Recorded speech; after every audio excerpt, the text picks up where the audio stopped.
आज 17 জুলাই বৃহস্পতিবার আপনারা দেখতে পাচ্ছেন পুরো মাঠ ফাঁকা।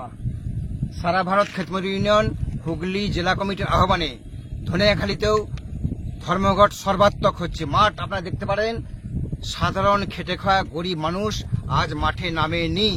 আমাদের আবেদনে সাড়া দিয়ে তাদের দাবি, দেখুন সরকার নির্ধারিত, এটা পশ্চিমবঙ্গ সরকারের 1 জুলাইয়ের সার্কুলার। এই সার্কুলারে সরকার বলছে গরিব খেটে খাওয়া মানুষ, আনস্কিল্ড লেবার, তাদের ন্যূনতম মজুরি, বলছি ন্যূনতম মজুরি সরকার নির্ধারিত 307 টাকা যদি খোরাকি দেয়, আর খোরাকি না দিলে 330 টাকা। তো দাবি তো এটাই দাবি যে গরিব খেটে খাওয়া মানুষ, তাদের ঘামের দাম দিতে হবে, এটা আমাদের দাবি। আজকে ধর্মঘটে আমরা এটাও দাবি করেছি যে কৃষককে তার ফসলের ন্যায্য মূল্য দিতে হবে। কেন দিদি আলু বাইরে যেতে দিল না? পশ্চিমবঙ্গের মুখ্যমন্ত্রী তো করেছেন এটা। কেন নরেন্দ্র মোদী প্রতি বছর কৃষকের যে সারের দাম বাড়িয়ে দিচ্ছেন? এইভাবে তো চাষিকে শেষ করা হচ্ছে। আজকে তৃণমূল বিজেপি একযোগে বলছে আমরা নাকি উস্কানি দিচ্ছে, বেশ করেছি উস্কানি দিচ্ছি, আমরা উস্কানি দিচ্ছি। গরিব মানুষ তাদের ঘামের দাম কেন পাবে না? কেন তৃণমূল পরিচালিত সরকার আলুর দাম বেঁধে দিল? এখানেই তো চাষির সর্বনাশ হয়েছে।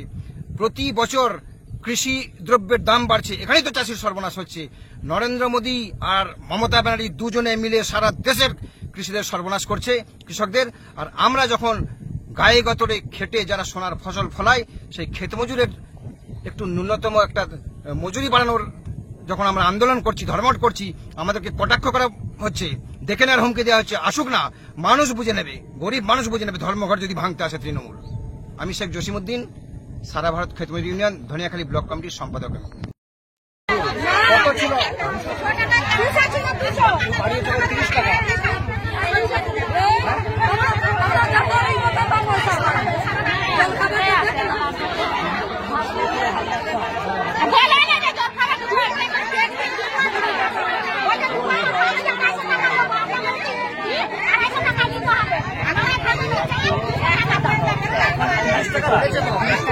বললাম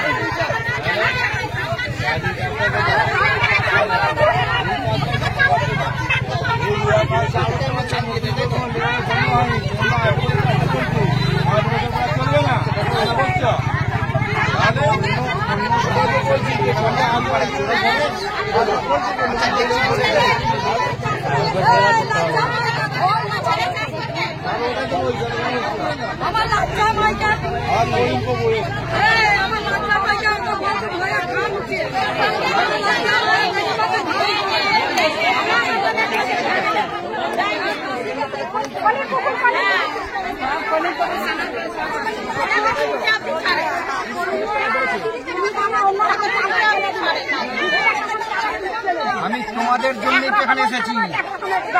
শোনো না,